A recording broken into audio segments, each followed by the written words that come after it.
What is up, Texas Tech Red Raiders fans?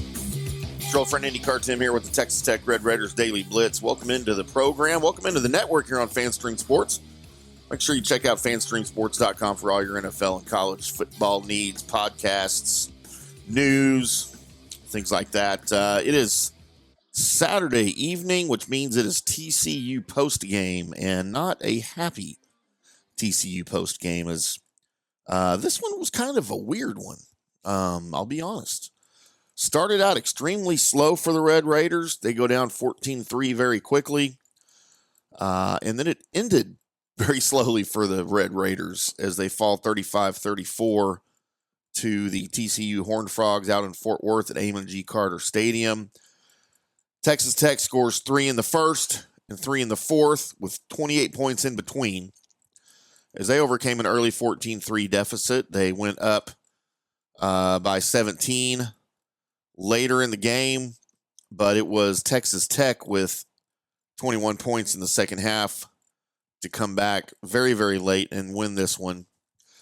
Josh Hoover threw for 344 yards, and his third touchdown pass was a go-ahead 84-yarder to Eric McAllister with just 5:10 left. And that was pretty much it. Texas Tech could not get anything going after that. They were driving to set up a potential game-winning field goal when Will Hammond, freshman quarterback that was in for the injured Baron Morton, fumbled at the TCU 27 on a third down carry with just 1:38 left. And that was pretty much it. Hoover completed 21 of 32 passes and overcame 3 turnovers of his own, a fumble when being sacked, and then 2 other interceptions as the Horned Frogs win consecutive conference games for the first time since their undefeated 2022 season.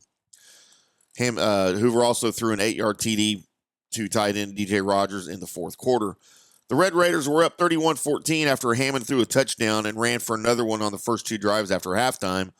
Morton did not return because of a left shoulder injury after being sacked on a third down play just before half. There was no report of his injury.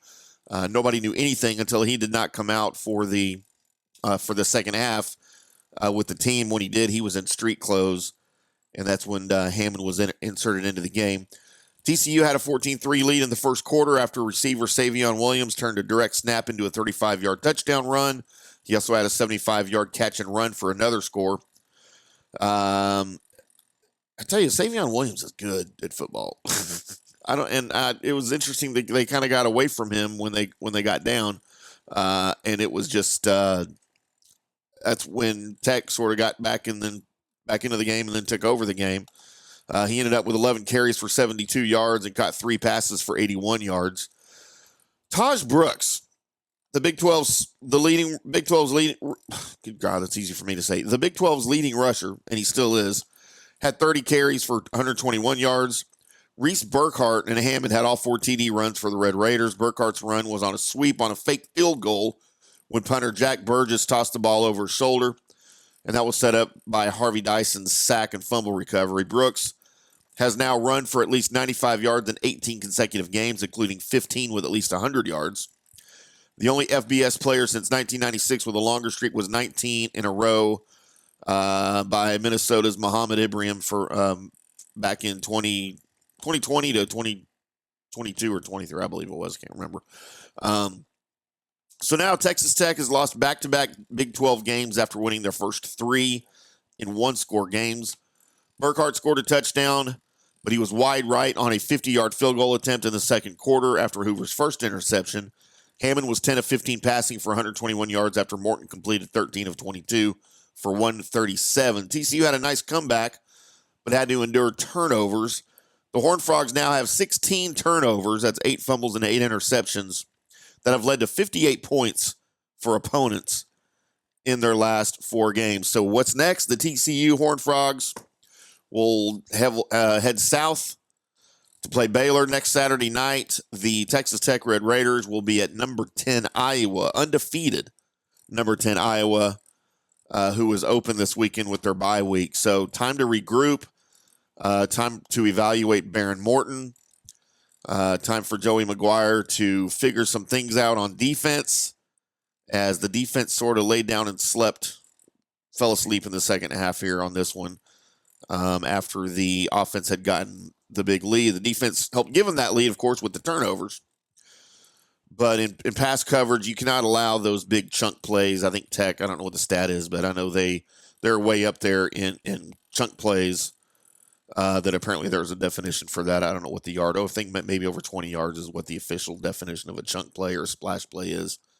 And the Tech defense certainly allows as many, if not more, than anybody else in the Big 12 right now. So that's certainly something they need to look at. It played a part in this game, and something they will have to clean up. So time to regroup. I would love to hear from you guys. I'm at IndyCar Timm on Threads and on the X machine. Find me on Facebook, or if you're watching the video on our YouTube channel on FanStream Sports, leave me a comment in the comment section. I'd love to talk to you, hear your thoughts. I already see people on Facebook wanting to replace both the defensive and offensive coordinators. That's just a silly idea. Come on, it's a silly idea. Freshman quarterback played the second half unprepared, and you almost won the game against a conference rival. It's all good. They'll be fine. It hurts to lose, but they'll be fine. We will come back and talk about Iowa State, update you guys on Baron Morton, and talk some more about TCU and Texas Tech. Until then, boys and girls, we'll see you.